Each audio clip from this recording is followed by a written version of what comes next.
Let's talk about what it takes to be a good team member and to join the team.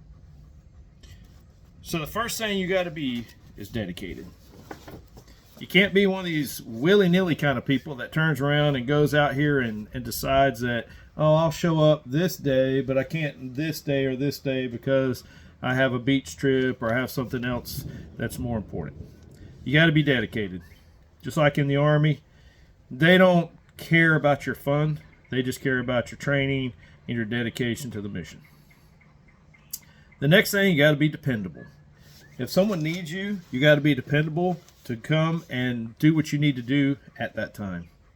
The next thing you need to do is be skillful. You need to have skills. You can't show up and expect everyone else to have the skills. You need to have done some research. You need to have done some training. You need to have done some personal learning and some self-taught stuff, and also maybe even going out and taking some classes so you have some skills. And then the next part is you need to be selfless. Selfless meaning you're not there just for yourself. You're there to make the team better. You're there to enhance the team and to enhance your family and to help others before yourself.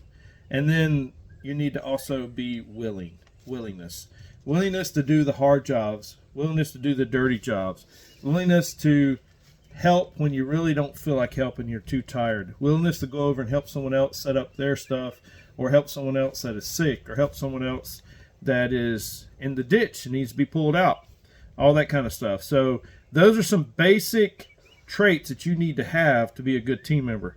The next thing is how do you check? How do you check and see? I mean, everybody says they're all these things, but really when you start looking down into their lives and into who they are, how do you know if they're dependable? Let's talk about dependability for a minute. Dependability, do they show up? Do they even show up? That's the first thing on dependability. If they don't show up and they show up only when it's convenient to them, then they're probably not dependable. The next thing is, are they on time or are they early to help set up and do things for the team? The next thing is, do they do what they say they're going to do? If they tell you, hey, I'm going to bring this, or I'm going to do this, or if they're going to do something, they say it, do they actually do what they say? Or they just talk a big game?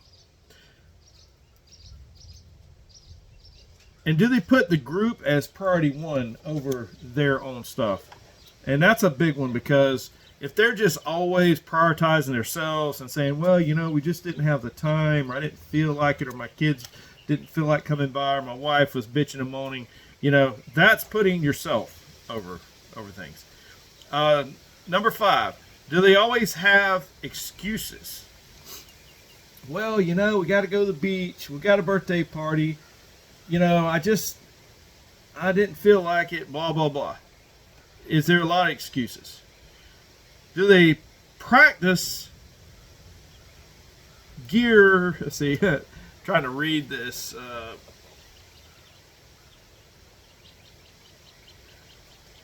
Do they practice with the gear they need?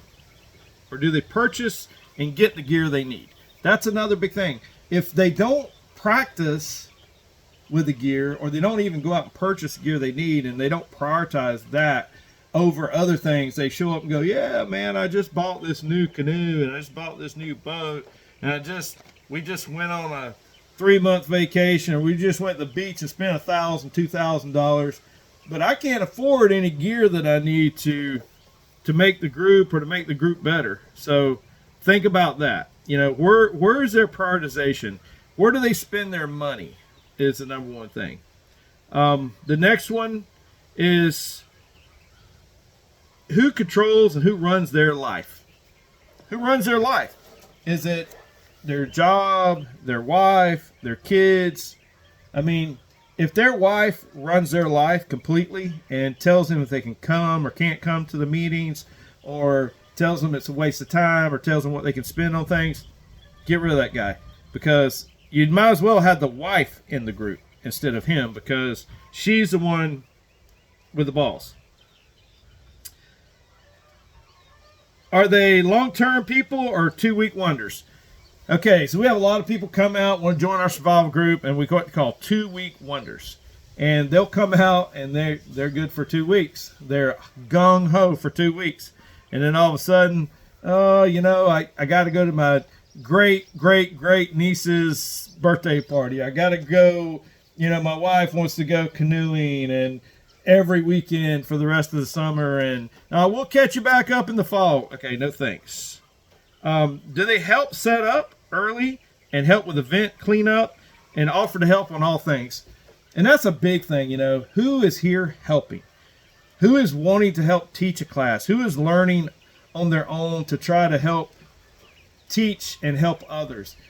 Who is helping set up the tables? Who's breaking down the tables? Who's helping set up the demonstration tents and the demonstration stuff? Who is helping set up the range? Who is just constantly helping while everybody else is just showing up and sitting on their ass and doing nothing?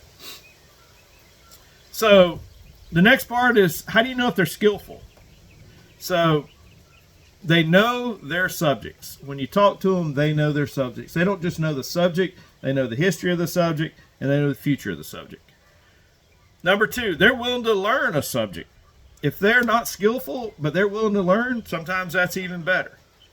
They're able to teach. They know the subject well enough that they can teach that subject. Number 4, how many skill sets do they have?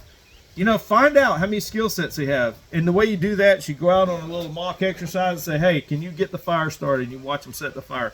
Can you boil some water? How can you build it? Can you show these people over here how to set up a tarp and just kind of see if they can set up a tarp? Can you show us how to break down the AR and clean it? Can you show us how to break down a weapon system and clean it?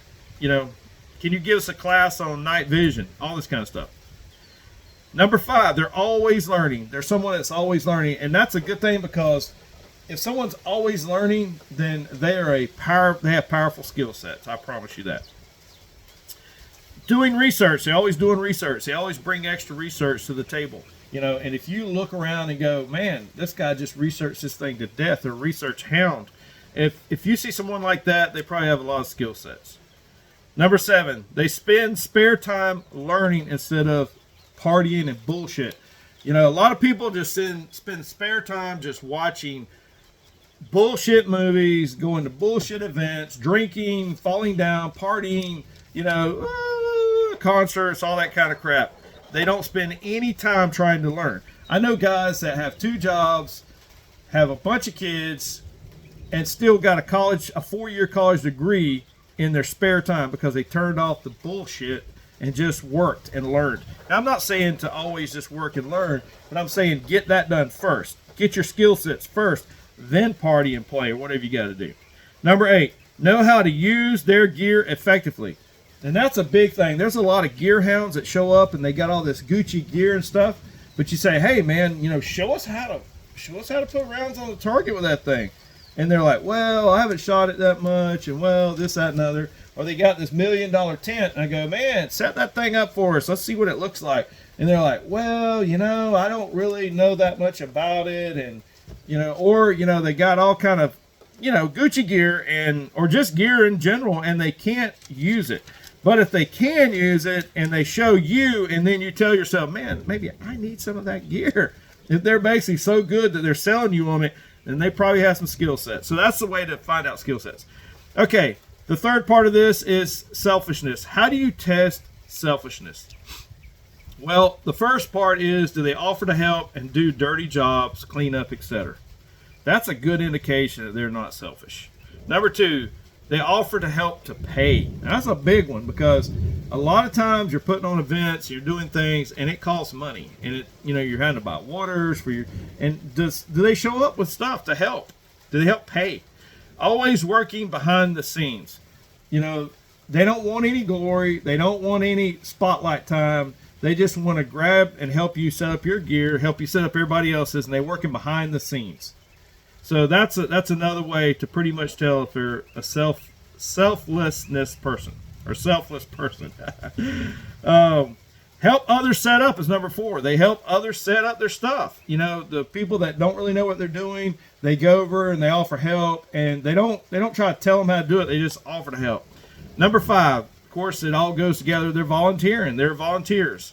They volunteer their time for the community, you know, and they're always helping train others, or always helping the community. They might even be out here as a reserve deputy for free, you know, helping with traffic, helping at events, you know, helping keep people safe, that sort of thing. Number 6, they always give into the group. They're always bringing stuff to give to the group and say, hey, man, does anybody need this? Anybody want this? Extra gear, things like that. Number 7, they refuse to take pay. They work, they come over, help you all day, do something, you beg them, please take this money, this is what, you know, they go, no, I won't take the pay.